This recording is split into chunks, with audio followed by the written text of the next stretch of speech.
Alright, I gotta somehow make this under 10 minutes. Let's see if we can do it.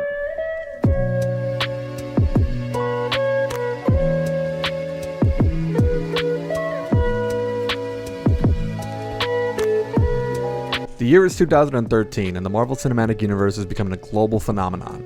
With the release of the Avengers, movie studios around the world are now hopping on board the Cinematic Universe train. One of those in particular is Warner Media, who owns the rights to DC Comics properties, and one man alone has chosen to direct the DC Extended Universe's debut film.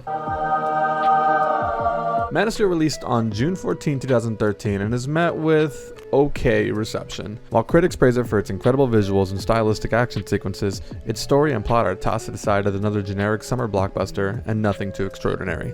Man of Steel, however, would kickstart DC's answer to the Marvel Cinematic Universe, and the story that follows is one that every comic fan will remember. Let's put our cards on the table here, General. You're scared of me because you can't control me. You don't, and you never will.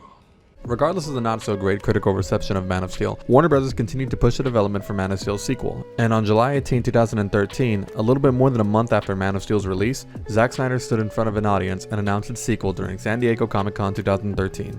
But I want to take a second, to come up personally. I know there's been a lot of speculation about what we're doing, and I just wanted to say that, come from me and say that that it is official that we are going to make another Superman movie.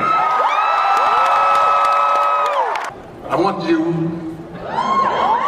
to remember, Clark, in all the years to come, in all your most private moments, I want you to remember my hand at your throat. I want you to remember the one man who beat you. What? What? What?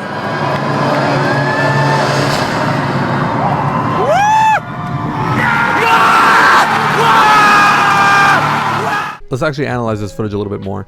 The line that Harry Lennox reads is from Frank Miller's The Dark Knight Returns, a comic book released in the 80s that's massively credited to changing Batman from being a campy fun hero to the brooding, cold and calculating nightmare we all know today. This line in particular was said as Batman finally gained the upper hand in his legendary fight with Superman toward the triumphant conclusion to the saga. This would lay the groundwork for the DCEU's next title, Batman v Superman: Dawn of Justice. Following this announcement are 3 years of curiosity, excitement, and hype. Hype that I myself took a part in, still being in high school at the time, and also a massive DC fanboy. People who criticize comic book movies are terrible people, and people who defend them are just as bad. Fast forward to 2016, Batman v Superman was released on March 23rd, 2016, and is met with some pretty negative critical reception. 28% on Rotten Tomatoes to be exact, and a massively divisive audience reception. Let's actually talk about this for a second. This movie was supposed to be DC's make or break. By this time, Marvel had already released their second Avengers film along with Guardians of the Galaxy, showing that not only were they ready to expand their universe, but they were also willing to gamble with lesser known characters, something DC wouldn't have the confidence to do for another several years. That, along with the release of David Ayer's Suicide Squad later that same year, which meant even worse critical reception somehow, completely decimated most average comic fans' faith in the DC Extended Universe. However, that pain was far from over. We have always created icons in our own image. What we've done is we project ourselves onto him. The fact is, maybe he's not some sort of devil or Jesus character. Maybe he's just a guy trying to do the right thing. With both movies released in 2016 being a critical flop, the DCEU's fan base was hanging on by a very, very thin thread, ready to snap at any moment. And I'd like to give a special shout out to /r/DC Cinematic for keeping me sane during this time. And as usual with freakouts like these, it's left to a woman to clean it all up. One woman in particular.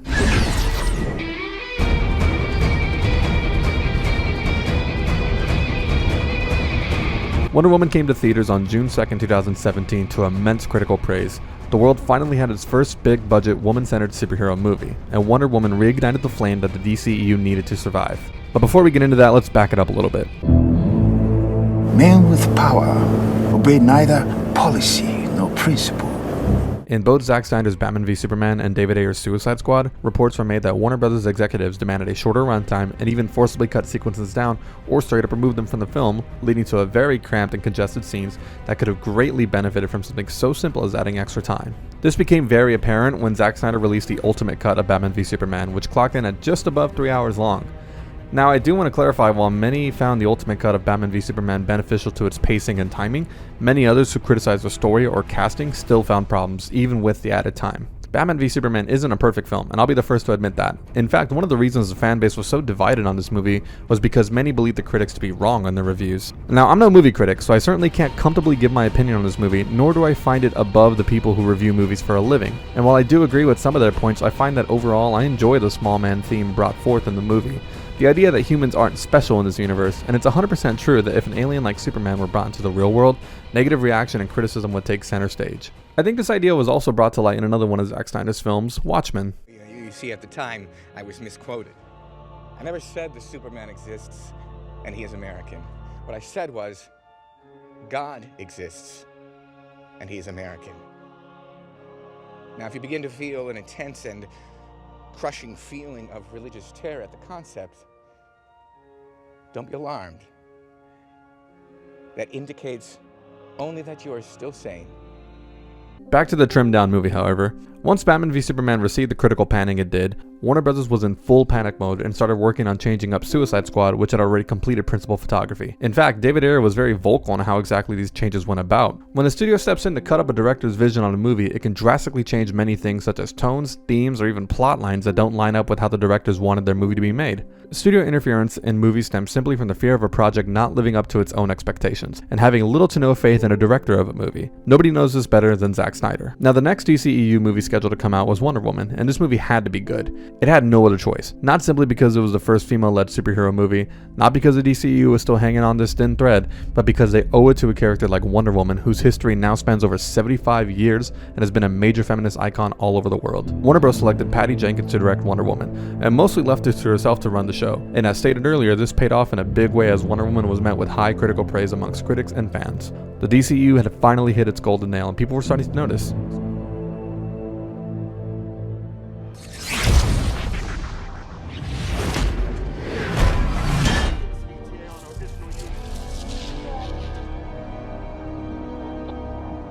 He's back.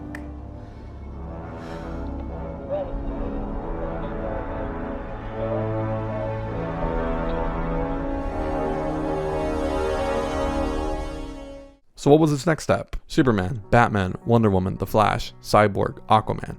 DC's shining stars and the most iconic hero team in comic book history were finally getting the on-screen treatment they had deserved for so long. With Warner Bros. Riding high off the critical praise that Wonder Woman received, they were ready to tackle their next project and the true make or break of the DCEU. Now let's recap what Warner Bros. Has learned by now. Both times they tried to interfere with production of a movie, it backfired on them massively, and the one time they left the director alone to do their own thing, the movie was a financial and critical success that received nothing but praise from fans and critics alike. So with this information, knowing that this was their movie to prove that the DCEU could hold a candle to the massively growing and successful MCU, what did Warner Bros. Do? Zack Snyder had shot his entire movie during post-production. Unfortunately, his daughter Autumn Snyder had taken her own life during this time. Zack Snyder continued to work on his movie for 2 more months to keep himself going, before he had to step down along with his wife, Deborah Snyder, the executive producer, to mourn his daughter. Knowing the movie had to be completed, Zack selected Joss Whedon, the director of the first 2 Avengers films, to finish the movie for him. And it wasn't long before Warner Bros. Decided to replace Zack altogether, and allowed Joss to recreate the movie in his own vision, which differed greatly from Zack's. In fact, if you look at the trailers from Justice League, the first 2 were compromised of Zack's footage while the rest was made from Joss's footage. The actual theatrical cut contains hardly, if any, footage from the first 2 trailers. The result led to what one executive described as a Frankenstein movie. A movie that contained scenes shot and directed by 2 different directors who very clearly had different visions for this movie, and it was truly obvious in the film too, which scenes were original and which were reshoots. The low effort put into these reshoots makes a movie seem lazy and unfinished. And come on, you can't do a Justice League video without mentioning Henry Cavill's CGI'd lip. Zack Snyder's original plan for the DCEU served as a trilogy from the first 3 movies to Justice League that would then branch out into other movies and stories. The final version we got of Justice League put a dead stop to all of that, and ended Justice League as a standalone movie. On top of all that, this was right before Warner Media was supposed to merge with AT&T, and more executives were worried that they would be disbanded, and therefore gave heavy interference into Justice League in an attempt to captivate critics and audiences. In the end, their interference failed, as Justice League was met with critical panic from both fans and critics, and didn't even break even on their budget. Added to that was the complete lack of trust between fans and Warner Bros. That was brought forward, since Warner Bros. Had interfered with this movie right from the beginning, and failed to give Zack Snyder his platform to complete the trilogy his way. The result is a trilogy where the final installment is so tonally inconsistent with the rest, it can be said to be an entirely different universe altogether. After Justice League was deemed a failure, Warner Bros. Took a different approach to the DCEU, and instead of creating the cinematic universe they originally wanted, they instead opted to run with more out-of-universe stories and single-character focused movies. And don't get me wrong, this led to some really incredible films that really showed the DCEU was on the right track. But with Avengers Infinity War and Avengers Endgame dominating the box office and news headlines, this only made fans wonder where the DCEU would have been if they stayed on track with their original goal, and that led to the fight of a lifetime.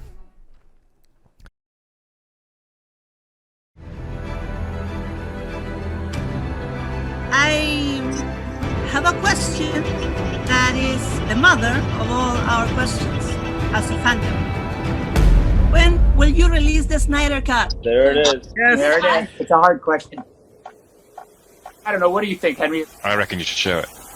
We're doing it. So get ready. Oh my god!